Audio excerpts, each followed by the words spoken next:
दोस्तों, आज मैं आपको बहुत सुंदर परियों की कहानी सुना रही हूँ। आइए शुरू करते हैं। सोने की चिड़िया परी कहानी। सोने की चिड़िया फेयरी टेल। बहुत पुराने जमाने की बात है। एक राजा था। उसके महल में एक बहुत सुंदर बाग था। बाग में तरह तरह के फूलों के पौधे और अनेक प्रकार के मीठे फलों के पेड़ थे। लेकिन इस बाग में सबसे आश्चर्यजनक चीज थी। एक सेब का पेड़ था जिसमें सोने के सेब लगते थे। राजा ने इस पेड़ की देखभाल का खास इंतजाम कर रखा था। जब इसके फल पकते थे तो चौकीदार रात दिन पेड़ का पहरा दिया करते थे ताकि कोई सोने का सेब चुरा कर न ले जाए। लेकिन एक दिन की बात है कि बाग के माली ने जब सोने के सेबों को गिना तो उसमें से एक सेब गायब था। उसने दौड़कर राजा को खबर दी। राजा फौरन बाग में पहुंचा। उसे यह देखकर बड़ा आश्चर्य हुआ कि देखभाल का इतना पक्का इंतजाम होने पर भी एक सेब किसी ने चुरा लिया। उसने ऐलान किया कि कोई सोने के सेब को चुराने वाले चोर का पता देगा, उसे इनाम दिया जाएगा। सबसे बड़े राजकुमार ने राजा से कहा कि रात में वह पहरा देगा और चोर को पकड़ने की कोशिश करेगा। राजा ने उसको इसकी इजाज़त दे दी। बड़ा राजकुमार रात में पहरा देने लगा, लेकिन 2 घंटे बाद ही उसे नींद आ गई और वह सो गया। सुबह उठकर जब उसने सेबों को गिना तो वह देखकर चकित रह गया कि रात भर में एक और सेब गायब हो गया था। इसके बाद दूसरी रात को मंझले राजकुमार ने पहरा देने का काम संभाला। उसे भी नींद आ गई और तीसरा सेब चोरी हो गया। राजा बहुत चिंतित था। दरबारियों की भी समझ में नहीं आ रहा था कि क्या किया जाए। सब लोग उदास बैठे थे कि इतने में सबसे छोटा राजकुमार आया और उसने कहा कि आज की रात मैं पहरा दूंगा और चोर को पकड़ूंगा। राजा इस राजकुमार से खुश नहीं रहता था। वह उसे मूर्ख भी मानता था। उसने उसे डांटते हुए कहा, तुम क्या समझते हो? क्या तुम्हें इसमें सफलता मिलेगी? तुमसे बड़े और तुमसे ज़्यादा समझदार दोनों राजकुमार इस काम में असफल हो चुके हैं। तुम जाओ, अपना काम करो। लेकिन छोटा राजकुमार नहीं माना। उसने राजा से प्रार्थना की कि उसे एक मौका जरूर दिया जाए। अंत में राजा राजी हो गया। राजकुमार रात में पहरा देने लगा। उसने तय किया कि वह किसी भी हालत में नहीं सोएगा और चोर को जरूर पकड़ेगा। जब आधी रात हुई और 12 बजे का आखिरी घंटा बजा तो राजकुमार ने देखा कि एक सुंदर सोने की चिड़िया कहीं से उड़ती हुई आई और सेब के पेड़ पर बैठ गई। उसने देखते देखते सोने का एक सेब तोड़कर अपनी चोंच में पकड़ लिया। राजकुमार ने फौरन निशाना साधकर तीर चला दिया, लेकिन तीर चिड़िया को नहीं लगा और वह पंख फड़फड़ाकर उड़ गई। हाँ, इतना अवश्य हुआ कि उसका एक सुनहरा पंख टूटकर जमीन पर आ गिरा। दूसरे दिन सुबह राजकुमार ने राजा को सारी बात बता दी और वह सोने का पंख उनके सामने रख दिया। पंख इतना सुंदर और इतना कीमती था कि राजा उसे देखता ही रह गया। उसने कहा, अगर उस चिड़िया का एक पंख इतना सुंदर है तो वह पूरी चिड़िया कितनी सुंदर होगी। मैं चाहता हूँ कि उस चिड़िया को कोई पकड़ लाए। सबसे पहले बड़ा राजकुमार इस काम के लिए रवाना हुआ। चलते चलते वह एक जंगल में पहुंचा। वहां उसने एक लोमड़ी को एक पेड़ के नीचे आराम करते हुए देखा। राजकुमार ने मौका देखकर तीर अपने धनुष पर चढ़ा लिया। वह तीर छोड़ने ही जा रहा था कि लोमड़ी ने चिल्लाकर कहा, राजकुमार, मुझे मत मारो। मुझे पता है कि तुम सोने की चिड़िया को खोज रहे हो। तुम मेरी राय मानो तो तुम्हारा काम जल्दी ही पूरा हो जाएगा। तुम इसी रास्ते से सीधे चले जाओ। शाम होने पर तुम एक गांव में पहुंचोगे। वहां तुम्हें आमने सामने दो सराय मिलेंगी। एक सराय खूब सजी सजाई और सुंदर सी होगी, लेकिन तुम उसमें मत ठहरना। तुम उसके सामने वाली दूसरी सराय में ठहरना, जो बहुत मामूली और देखने में भी भद्दी सी होगी। ऐसा करने पर तुम्हारा काम आसानी से पूरा हो जाएगा। लोमड़ी की बात सुनकर राजकुमार को हंसी आ गई। उसने डांट कर कहा, भाग जा यहाँ से, मुझे तुम्हारी सलाह की जरूरत नहीं है। यह कहकर उसने तीर छोड़ दिया, लेकिन लोमड़ी बहुत चालाक थी, वह बचकर निकल भागी।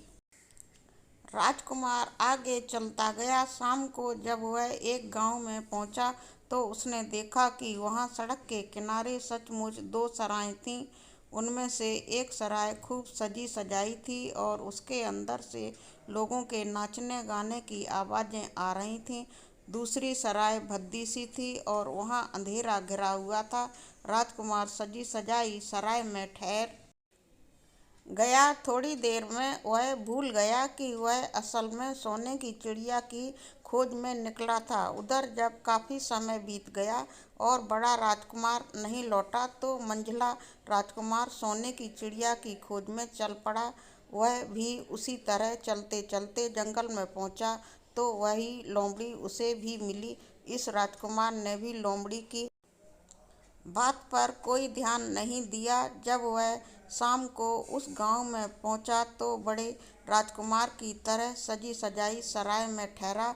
वहां के नाच रंग में मस्त होकर वह भी अपना काम भूल गया, यहाँ तक कि उसे घर लौटने की भी सुध ना रही। अंत में सबसे छोटे राजकुमार ने राजा से कहा कि मैं सोने की चिड़िया की खोज में जाऊंगा। राजा को विश्वास था कि जब उससे बड़े दोनों राजकुमार इस काम में सफल नहीं हुए तो इसे और भी सफलता नहीं मिलेगी, लेकिन उसके जिद करने पर राजा ने उसे इजाज़त दे दी। छोटा राजकुमार तैयार होकर सोने की चिड़िया की खोज में निकला। जंगल में उसे भी लोमड़ी मिली। राजकुमार ने लोमड़ी की बात को ध्यान से सुना और लोमड़ी से कहा, ठीक है, तुम जैसे कह रही हो मैं वैसा ही करूँगा। अब तुम जाओ, मैं तुम्हें नहीं मारूंगा। इस पर लोमड़ी खुश होकर बोली, तुम सबसे अच्छे लड़के मालूम होते हो। तुमसे मेरी बात बात का मजाक नहीं उड़ाया और मुझ पर तीर नहीं चलाया। मैं तुमसे खुश हूँ और तुम्हारी मदद करूँगी। आओ, तुम मेरी पूँछ पर बैठ जाओ, मैं तुम्हें उस सराय तक पहुँचा देती हूँ। देखते देखते लोमड़ी की पूँछ काफ़ी बड़ी हो गई और राजकुमार उस पर बैठ गया।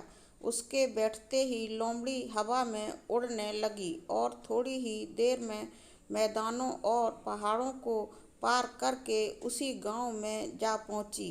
राजकुमार ने उसकी सलाह को मानकर छोटी और पुरानी सराय में ही डेरा डाल दिया।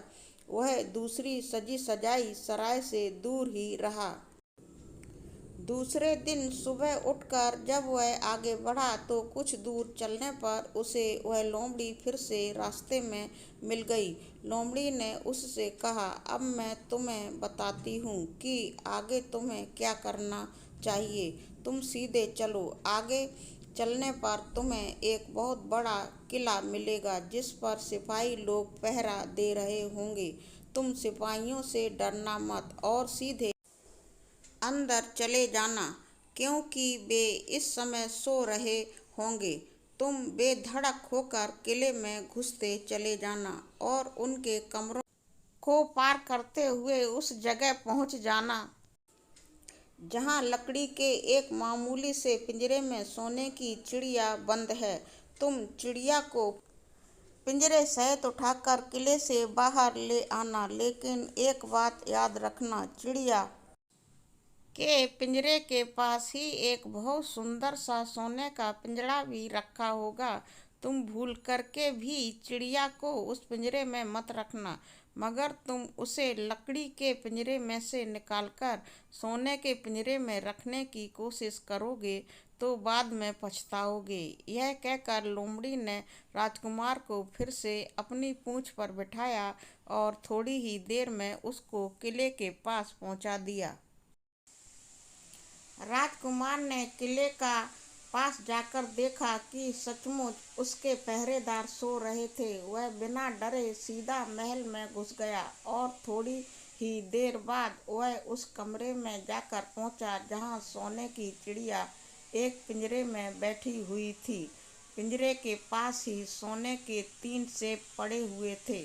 इन सेबों को देखकर राजकुमार ने फौरन पहचान लिया कि ये सेब उसके पिता के बाग के ही थे। सोने की चिड़िया इतनी सुंदर थी कि राजकुमार उसको देखता ही रह गया। वह उसको उठाकर लाने ही वाला था कि उसकी नज़र पास ही पड़े एक सुंदर से पिंजड़े पर पड़ गई। वह पिंजड़ा बहुत सुंदर था और उसमें तरह तरह के कीमती पत्थर जड़े हुए थे। सोने की चिड़िया के लिए वही पिंजरा ठीक मालूम पड़ता था। राजकुमार लोमड़ी की बात को भूल गया और उसने सोने की चिड़िया को लकड़ी के पिंजरे से निकालकर सोने के पिंजरे में बंद कर दिया। लेकिन नए पिंजरे में आते ही चिड़िया ने खूब जोर जोर से शोर मचाना शुरू कर दिया। राजकुमार पिंजरे को उठाकर कमरे से बाहर भी नहीं निकल पाया था कि बहुत से सिपाही कमरे में घुस आए और उन्होंने राजकुमार को पकड़ लिया। अब राजकुमार को अपनी भूल का पता चला। उसे याद आया कि लोमड़ी ने उससे क्या कहा था, लेकिन अब क्या हो सकता था। सिपाही उसे खींचते हुए राजा के दरबार में ले गए। राजा के पूछने पर राजकुमार ने सारी बात कह सुनाई। राजा बोला, तुम मेरे महल में चोरी करने के लिए घुसे थे। मैं तुमको माफ नहीं कर सकता। तुम्हें फांसी की सजा दी जाएगी, लेकिन मैं तुम्हें एक मौका देता हूँ। अगर तुम मेरे लिए सोने का घोड़ा ला दो तो मैं न सिर्फ तुम्हें छोड़ दूंगा बल्कि सोने की चिड़िया भी तुमको दे दूंगा। राजकुमार को अपनी जान बचाने के लिए राजा की शर्त माननी पड़ी। अब वह सोने के घोड़े की तलाश में निकला। किले के बाहर जाने पर उसने देखा कि लोमड़ी भी उसका इंतजार कर रही है। उसने लोमड़ी को सारी बातें बताईं। लोमड़ी ने निराश होते हुए कहा, मैं अब तुम्हारी कोई मदद नहीं करूंगी। तुमने मेरे कहने के अनुसार नहीं किया। मैंने जिस तरह से कहा था, अगर तुम उस तरह से काम करते हो तो इस मुसीबत में नहीं फंसते और सोने की चिड़िया तुम्हें मिल जाती। राजकुमार बोला, इस बार मुझे माफ कर दो। मुझसे गलती हो गई। मेरा काम तुम्हारी सहायता के बिना नहीं चलेगा। मुझे राजा ने सोने का घोड़ा लाने के लिए कहा है, वरना वह मुझे फांसी पर चढ़ा देगा। लोमड़ी ने कहा, खैर, मैं तुम्हें माफ करती हूँ। अब तुम ऐसा करो कि मेरी पूंछ पर बैठकर सीधे चलो।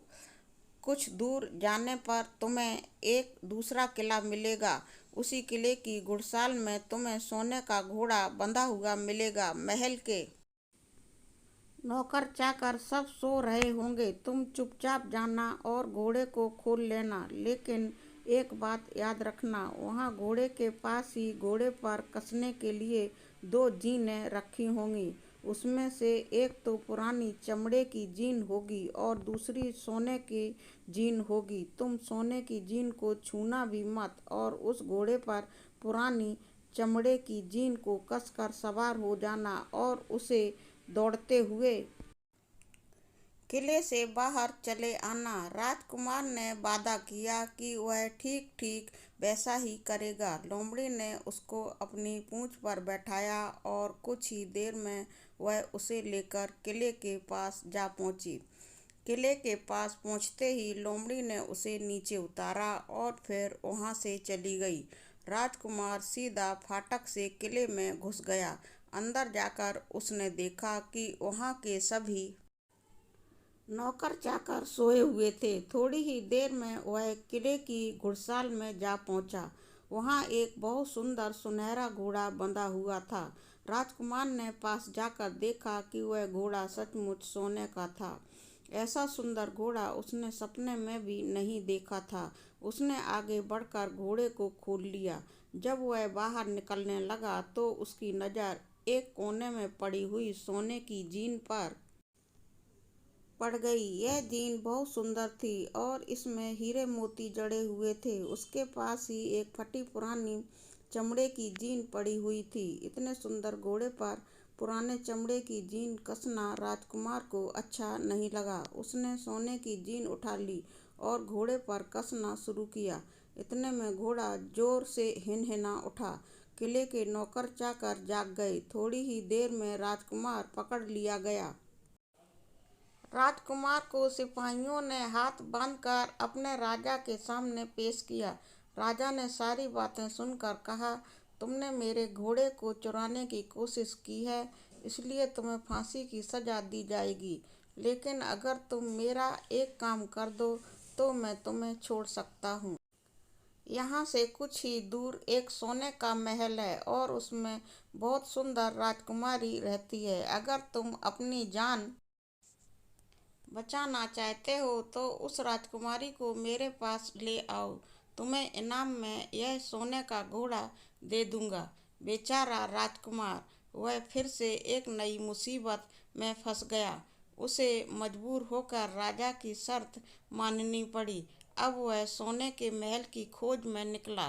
कुछ दूर चलने पर फिर उसे वह लोमड़ी मिली। पता नहीं कैसे लोमड़ी को सारी बातें मालूम हो गईं। बात नहीं मानी। मेरी बात मान जाते तो यह नई मुसीबत तुम्हारे गले नहीं पड़ती। खैर, मुझे तुम पर दया आ रही है। मैं तुम्हारी मदद करूंगी। चलो, मैं तुमको सोने के महल के पास पहुंचाए देती हूँ। तुम महल के बाहर ही कहीं पीछे छिपे रहना। जब उसमें से शाम को राजकुमारी तालाब में नहाने के लिए बाहर आए तो तुम आगे बढ़कर उसका हाथ पकड़ लेना। जैसे ही तुम उसको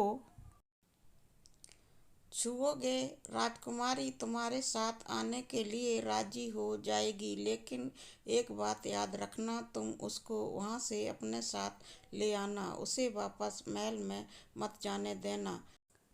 वह तुमसे कहेगी कि मैं अभी अपने माता पिता से मिलकर आती हूँ, लेकिन तुम उसकी बातों में मत आना, वरना फिर मुसीबत में फंस जाओगे। यह कहकर लोमड़ी ने फिर से अपनी पूंछ फैला दी और राजकुमार उस पर बैठ गया। देखते देखते लोमड़ी हवा में उड़ती हुई कुछ देर बाद सोने के महल के पास जा पहुंची। महल के पास पहुंचते ही राजकुमार एक पेड़ की आड़ में छिपकर बैठ गया। शाम को जब राजकुमारी नहाने के लिए किले से बाहर आई तो राजकुमार ने हिम्मत करके आगे बढ़कर उसका हाथ पकड़ लिया। उसके छूते ही राजकुमारी उसके साथ चलने के लिए तैयार हो गई। वह बोली, राजकुमार, तुम मुझे जहाँ भी ले जाना चाहोगे मैं तुम्हारे साथ चलूँगी, लेकिन मुझे थोड़ी देर के लिए अपने माता पिता से मिल आने दो। राजकुमार ने कहा, नहीं, यह नहीं होगा, तुम्हें तुरंत मेरे साथ चलना पड़ेगा। लेकिन राजकुमारी रोने लगी। इतनी सुंदर राजकुमारी को रोते देखकर राजकुमार का मन पिघल गया। अंत में वह राजी हो गया और बोला, जाओ, थोड़ी देर के लिए माता पिता से मिल आओ, लेकिन फिर तुरंत बाहर चली आना। लेकिन राजकुमार ने जैसे ही किले में पैर रखा, किले के पहरेदार जाग गए और उन्होंने राजकुमारी को पकड़ लिया। राजकुमार बहुत पछताया, लेकिन अब क्या हो सकता था। सिपाहियों ने उसे अपने राजा के सामने पेश किया। राजा बहुत निराश था। उसने उसी वक्त हुक्म दिया, इस राजकुमार को फौरन फांसी पर चढ़ा दिया जाए। यह सुनकर राजकुमार रोने गिड़गिड़ाने लगा। इस पर राजा ने थोड़ी देर विचार करने के बाद कहा, मैं अपनी आज्ञा वापस नहीं ले सकता, लेकिन अगर तुम मेरा एक काम कर दो तो तुम्हारी जान बच सकती है। हमारे किले के ठीक सामने यह जो बड़ा पहाड़ है, इसके कारण हमारे किले की सुंदरता नष्ट होती है। अगर तुम 8 दिन में इस पहाड़ को खोदकर साफ कर दो तो हम तुम्हें क्षमा कर देंगे और राजकुमारी का विवाह तुम्हारे साथ कर देंगे। राजकुमार किले के बाहर आकर पहाड़ को देखने लगा। उसके हाथ में एक छोटी सी कुदाली थी। उसकी समझ में नहीं आ रहा था कि इतना बड़ा पहाड़ 8 दिन में वह कैसे खोद सकेगा। फिर भी उसे अपनी जान तो बचानी ही थी, इसलिए वह पहाड़ खोदने लगा। धीरे धीरे 7 दिन बीत गए। इतने दिन तक लगातार खोदने पर भी पहाड़ का सिर्फ एक कोना ही खोद सका। वह दुखी होकर बैठ गया। उसे अब अपने पर बहुत अधिक क्रोध आ रहा था। वह मन में कहने लगा कि अगर मैंने लोमड़ी की बात मान ली होती तो कितना अच्छा होता। लोमड़ी ने मुझको हर बार ठीक सलाह दी और मैं हर बार उसका कहना ना मानकर नई से नई मुसीबत में फंस जाता हूँ। राजकुमार इस तरह सिर झुकाए बैठा था कि अचानक उसे अपने पैरों के पास लोमड़ी की पूंछ हिलती दिखाई दी। उसने नजर उठाकर देखा। सचमुच वह लोमड़ी खड़ी थी। लोमड़ी ने मुस्कुराते हुए कहा, क्यों, क्या हाल है? इस बार तो तुम्हारी मदद करने की मेरी जरा भी इच्छा नहीं थी, लेकिन मैं 7 दिन से तुमको पहाड़ खोदते हुए देख रही हूँ। मुझे दया आ गई और मैं तुम्हारी मदद के लिए चली आई। जाओ, तुम बहुत थक गए हो, सो जाओ। मैं थोड़ी ही देर में तुम्हारा काम पूरा कर दूंगी। इस बार राजकुमार ने तय कर लिया था कि अब वह लोमड़ी जिस तरह कहेगी वह उसी तरह सब कुछ करेगा। वह चुपचाप उठकर एक तरफ सोने चला गया। थोड़ी ही देर में उसे नींद आ गई। सुबह जब वह सोकर उठा तो उसे अपनी आंखों पर विश्वास नहीं हो रहा था। वहां कहीं भी पहाड़ का नाम नहीं था और महल का सुंदर दृश्य दिखाई दे रहा था। राजकुमार सीधा राजा के पास पहुंचा। राजा उसके काम पर बहुत खुश था। उसने तुरंत अपने वादे के अनुसार राजकुमारी के साथ उसका विवाह कर दिया। जब राजकुमार उस सुंदर राजकुमारी के साथ कुछ दूर चला तो उसे रास्ते में फिर वही लोमड़ी मिली। लोमड़ी बोली, बधाई हो राजकुमार।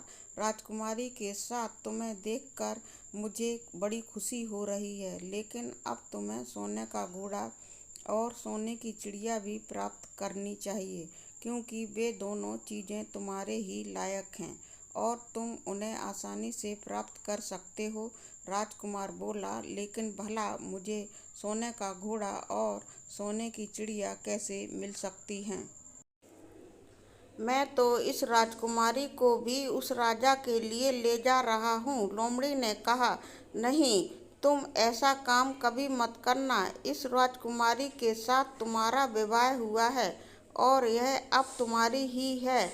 अगर तुम मेरे कहने के अनुसार काम करो तो तुम्हें सोने का घोड़ा और सोने की चिड़िया भी मिल सकती है। तुम पहले इस राजकुमारी को लेकर सोने के घोड़े वाले राजा के पास जाओ। राजा खुश हो कर तुमको सोने का घोड़ा दे देगा। तुम घोड़े पर सवार हो जाना और सवार होकर सबसे विदा लेना। राजकुमारी से तुम सबसे बाद में विदा लेना।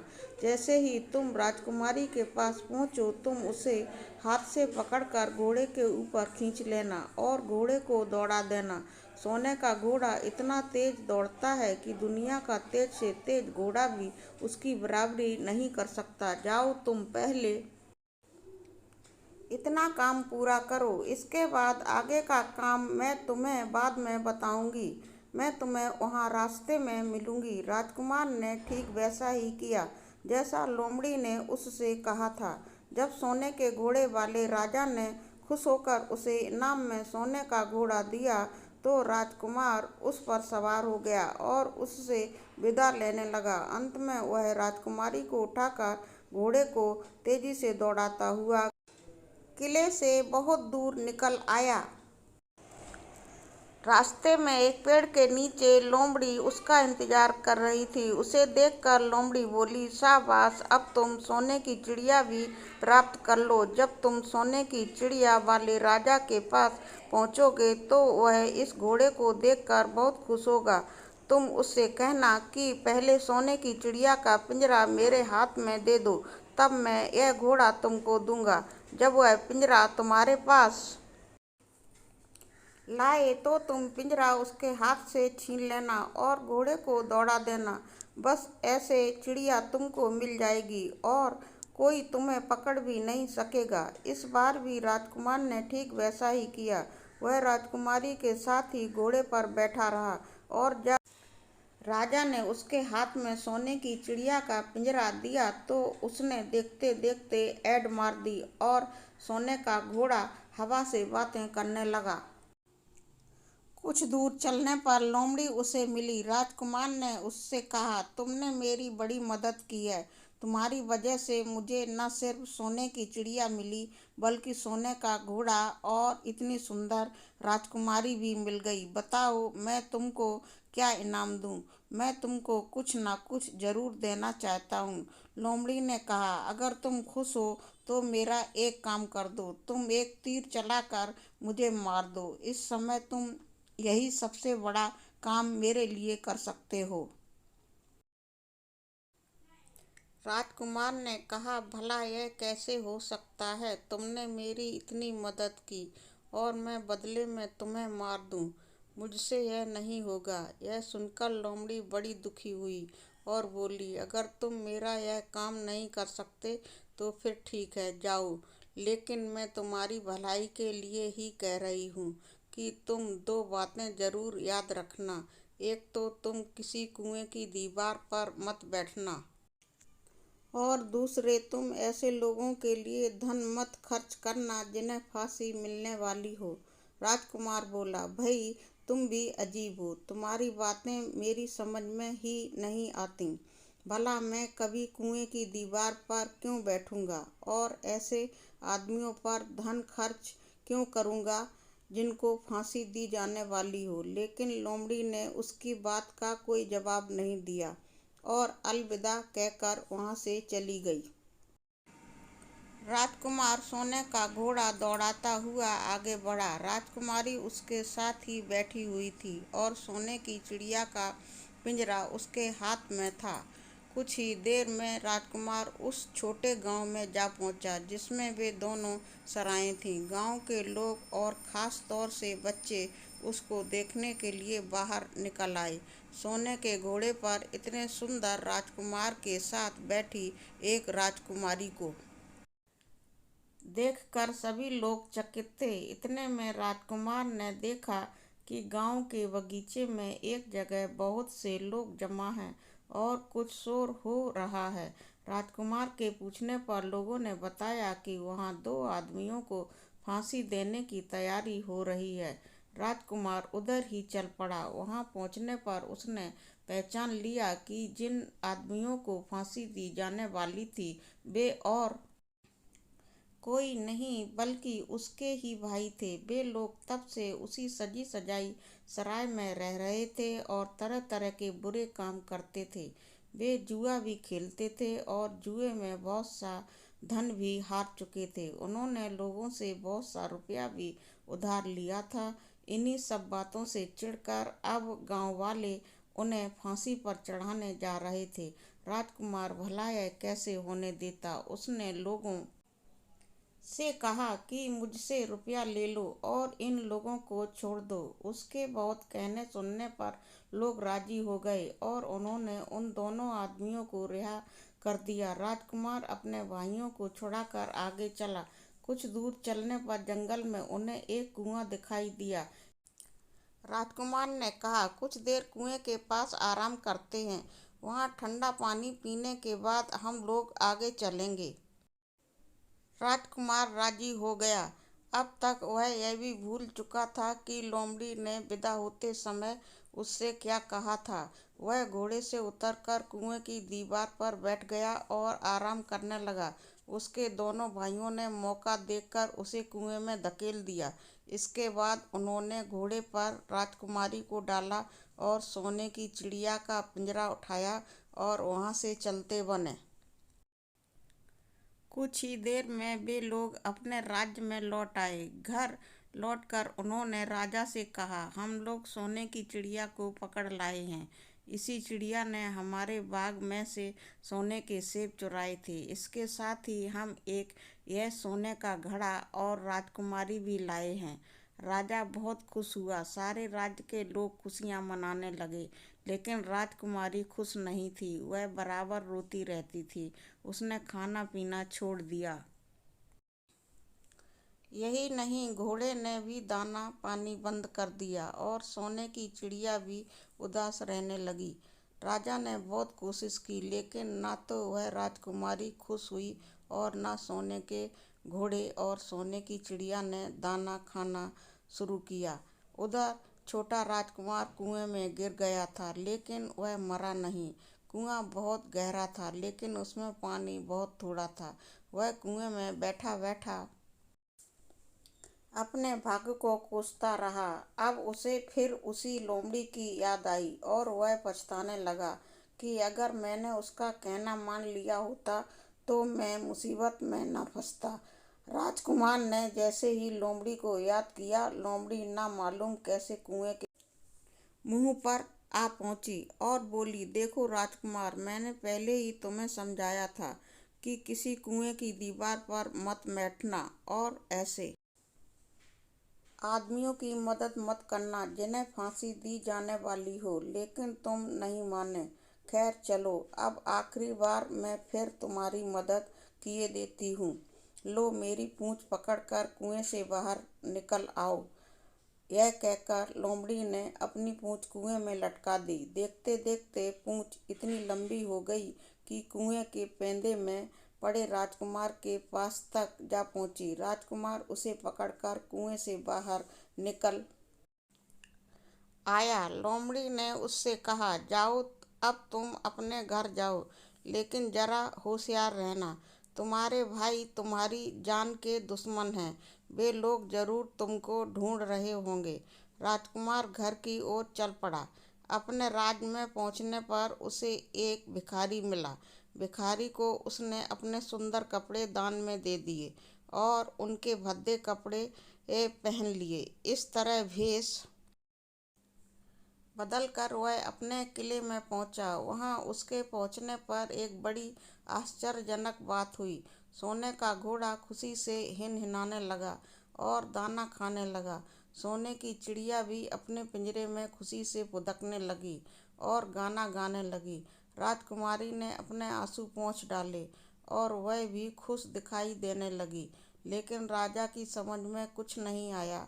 उसने राजकुमारी से इसका कारण पूछा तो वह बोली, मैंने तो पहले ही आपको सारी कहानी बता दी थी।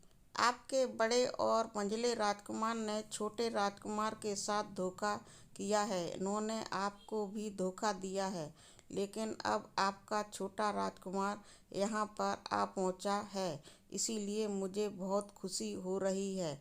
उसी के साथ मेरी शादी हुई है और मैं उसके साथ ही सुखी रह सकती हूँ।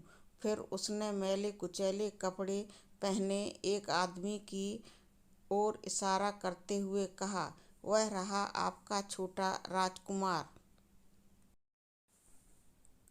राजा ने अपने छोटे लड़के को पहचान लिया। अब राजा ने अपने छोटे बेटे के बारे में अपने विचार बदल दिए। अब वह उसको बहुत समझदार और बहादुर मानने लगा और उससे बहुत अधिक प्यार करने लगा। उसने उसको राजगद्दी पर बिठाने का निश्चय किया। बड़े और मंझले राजकुमार ने अपने छोटे भाई को ही धोखा नहीं दिया था, बल्कि राजा को भी धोखा दिया था। इससे राजा उनसे बहुत नाराज था। उसने उन दोनों को अपने राज्य से निकलवा दिया। इसके बाद बड़ी धूमधाम के साथ राजकुमारी के साथ राजकुमार का विवाह हुआ और दोनों सुख से रहने लगे। लेकिन राजकुमार उस लोमड़ी को नहीं भूला था जिसने उसकी सहायता की थी। एक दिन समय निकालकर वह जंगल में उस लोमड़ी की खोज में निकला। बहुत ढूंढने के बाद एक पेड़ के खोखले भाग में उसने उस लोमड़ी को चुपचाप बैठे हुए देखा। लोमड़ी बहुत उदास थी और पहले से बहुत ज्यादा दुबली भी हो गई थी। राजकुमार को देखते ही लोमड़ी ने उसे पहचान लिया और कहा, आह, कहो राजकुमार, आज इधर कैसे भूल पड़े। राजकुमार ने कहा, मैं आज तुम्हें ही ढूंढने के लिए आया हूँ। चलो मेरे बाग में आराम से रहना, वहाँ तुम्हें किसी तरह की तकलीफ नहीं होगी। यहाँ तो जंगल में तुम्हें खाने पीने की तकलीफ होती होगी और जंगली जानवरों और शिकारियों का डर बना रहता होगा।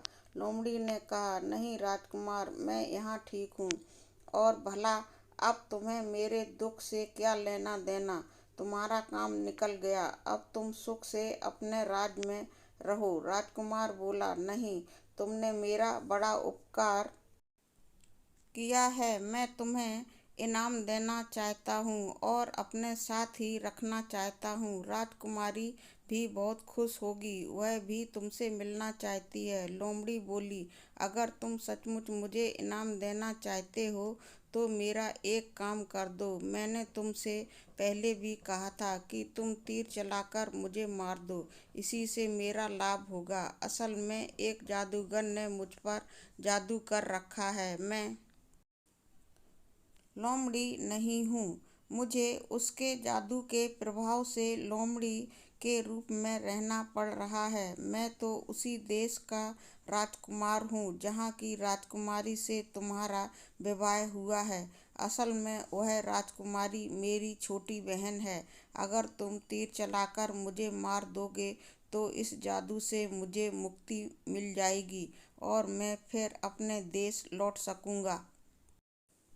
राजकुमार को यह सुनकर बड़ा आश्चर्य हुआ। उसने फौरन अपने धनुष पर तीर चढ़ाया और लोमड़ी की ओर छोड़ दिया। तीर के लगते ही लोमड़ी मर गई और उसमें से एक सुंदर सा राजकुमार निकल आया। फिर दोनों राजकुमार आपस में गले मिले। इसके बाद दोनों राजकुमार वापस महल में लौट आए। वहाँ राजकुमारी अपने भाई से मिलकर बहुत खुश हुई। तो दोस्तों, आपको मेरी यह कहानी सोने की चिड़िया कैसी लगी? आगे के वीडियो में और अच्छी अच्छी परियों की कहानियाँ सुनने, पढ़ने और समझने के लिए मेरे चैनल को अवश्य ही सब्सक्राइब करें। और आप कैसी कहानी अपने मनोरंजन के लिए सुनना चाहते हैं, कमेंट में हमें अवश्य लिखें। Thank you for watching full video.